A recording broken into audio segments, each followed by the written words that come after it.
Hello everyone, welcome to Winnie classes. Today we will learn about human heart. So let's start now.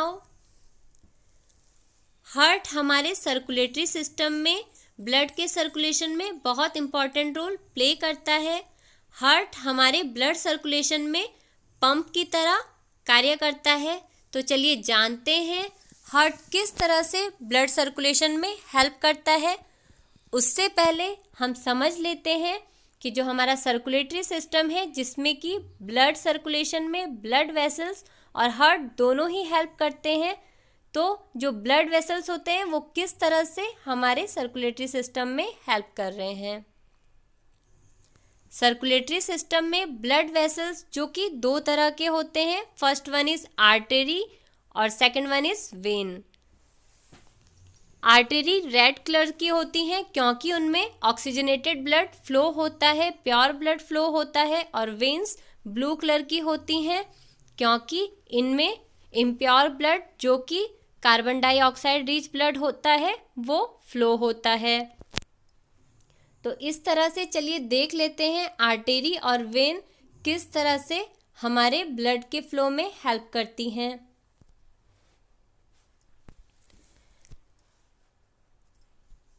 Artery हमारे blood को heart से हमारे सारे body parts तक लाती हैं। तो इस तरह से आर्टरी जो होती हैं वो हमारे ब्लड का फ्लो कहाँ से कहाँ तक करती हैं, हार्ट से बॉडी पार्ट तक करती हैं। और किस तरह के ब्लड का फ्लो करती हैं, ऑक्सीजन रिच ब्लड का फ्लो करती हैं जो कि प्योर ब्लड होता है। सिर्फ एक अकेली पल्मोनरी आर्टरी ऐसी आर्टरी होती है जो कि हमारे ब्लड का फ्लो हार्ट से बॉडी पार्ट जो कि लंग्स है वहाँ तक करती है। बट कैसे ब्लड का फ्लो करती है, इम्प्योर ब्लड का, मतलब कार्बन डाइऑक्साइड रिच ब्लड का, और जिसे हम लंग्स के थ्रू एक्सहेल कर देते हैं।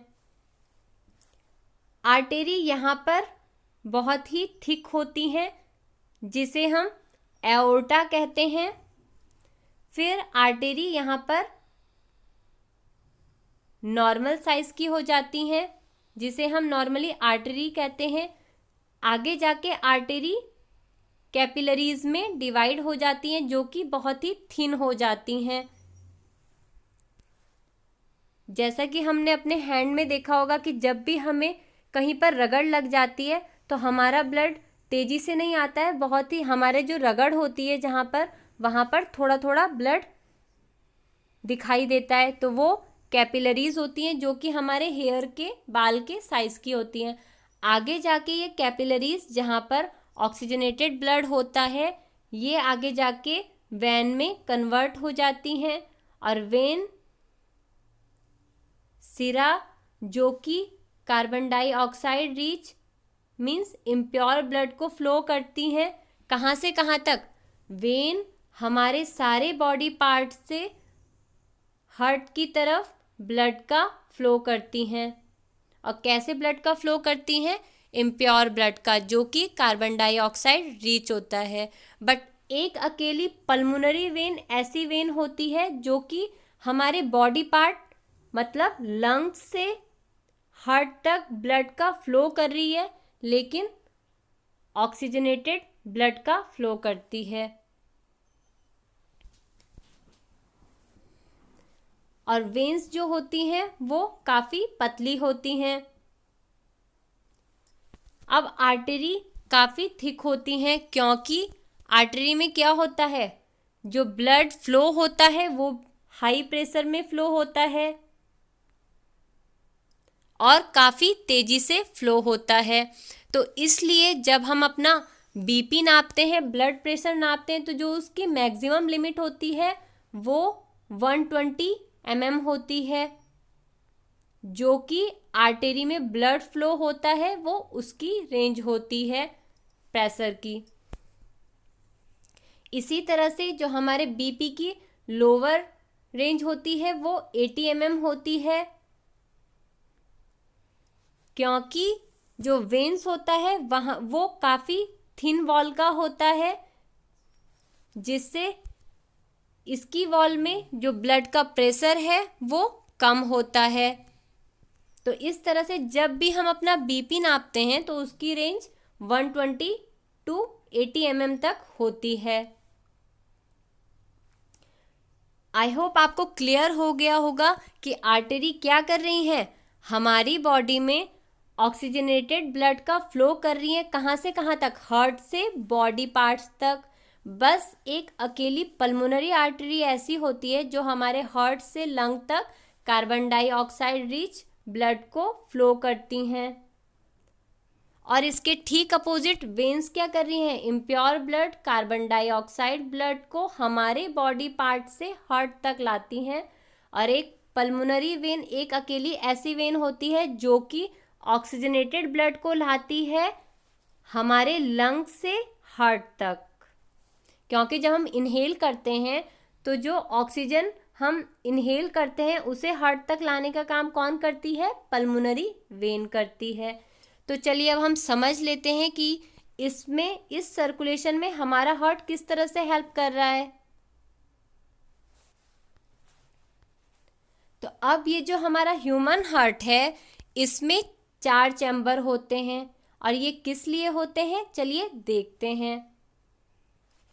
तो हमारे ह्यूमन हार्ट में जो सबसे ऊपर के चैम्बर होते हैं, यहाँ पर ये राइट एट्रियम है, इसे हम कहते हैं अलिंद, दायां अलिंद, जिसे हम राइट एट्रियम कहते हैं।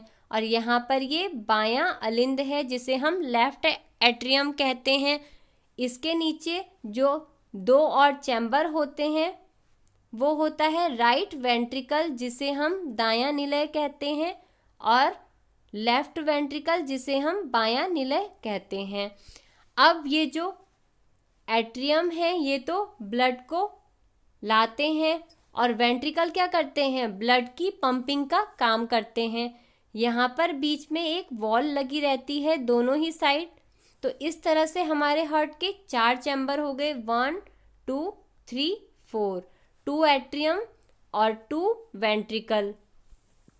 तो अब ब्लड फ्लो हार्ट में किस तरह से होता है चलिए देख लेते हैं। तो ये जो पिक्चर शो है ये हमारे हार्ट का एक सेक्शन है। तो अब क्या होता है? वेना कावा जो कि महाशिरा होती है। अब सिरा क्या करती है? हमारे बॉडी पार्ट से हमारे हार्ट तक ब्लड लेके आती है। और कैसा ब्लड लेके आती है? इम्प्योर ब्लड लेके आती है। तो अब वेना कावा क्या करती है? इम्प्योर ब्लड को जो कि कार्बन डाइऑक्साइड रिच होता है वो राइट एट्रियम तक लेकर आती है। अब ये जो इम्प्योर ब्लड है वो हमारे फर्स्ट चैम्बर राइट एट्रियम तक पहुंच जाता है। अब यहाँ पर वॉल लगी रहती है तो ये ब्लड सीधे जाके राइट वेंट्रिकल तक पहुंच जाता है। और जब ये राइट वेंट्रिकल तक पहुंच जाता है तो जो यहाँ पर वॉल लगी रहती है वहाँ वो बंद हो जाती है ताकि ये पंप होके वापस ना जा सके।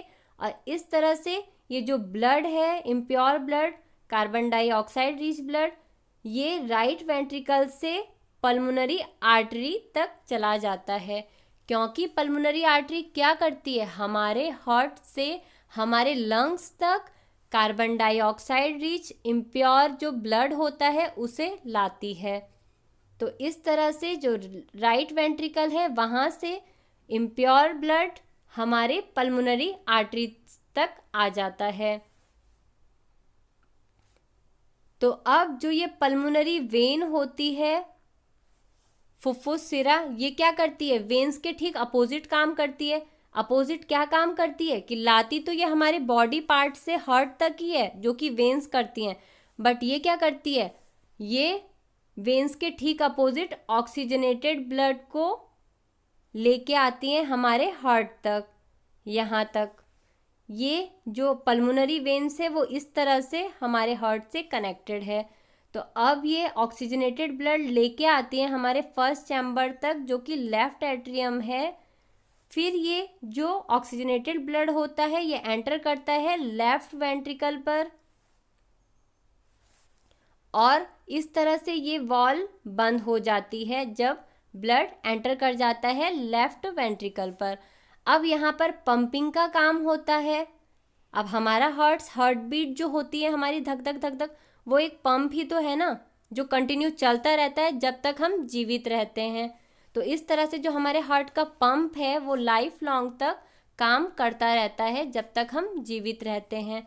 तो लेफ्ट वेंट्रिकल क्या करती है, अब ये जो ऑक्सीजनेटेड ब्लड है इसे दे देती है एरोटा को, एओर्टा को। एओर्टा क्या होती है, महासिरा होती है, महाधमनी होती है। अब ये महाधमनी क्या करती है, हम जानते हैं कि जो हमारी धमनी होती है, आर्टरी होती है, वो क्या करती है, हमारे हार्ट से ऑक्सीजन रिच ब्लड को हमारे बॉडी पार्ट्स पर फ्लो कर देती है। तो इस तरह से हाई प्रेशर में हमारा जो ब्लड है वो पंप होके एओर्टा से हमारे बॉडी पार्ट्स तक फ्लो हो जाता है।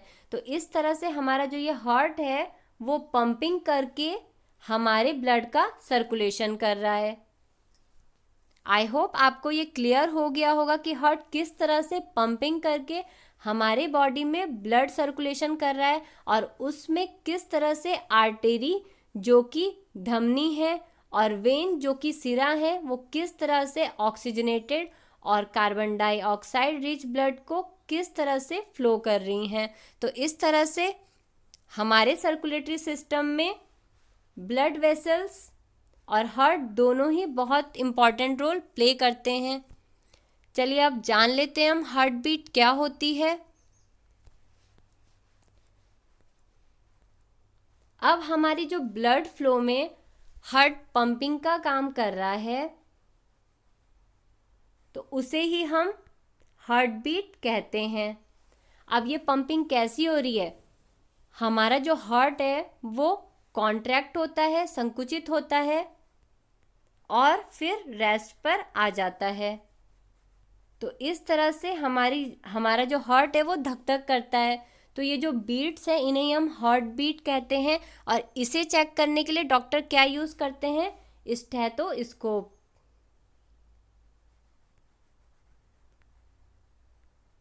अब ये जो स्टेथोस्कोप है इसको आपने देखा होगा कि जब भी आप डॉक्टर के पास जाते हो तो एक साइड जो होती है इस स्टेथोस्कोप की उसमें चेस्ट पीस होता है जिसे कि डॉक्टर हमारी चेस्ट पर लगाते हैं, जहां पर हमारी जो हार्ट बीट की साउंड सुनाई देती है। और जो अदर साइड होती है वो एयर पीस होती है जो कि डॉक्टर अपने ईयर्स पर लगाते हैं, जिससे हमारी हार्ट बीट वो सुनते हैं। तो इस तरह से हमारी हार्ट बीट डॉक्टर स्टेथोस्कोप की हेल्प से चेक करते हैं।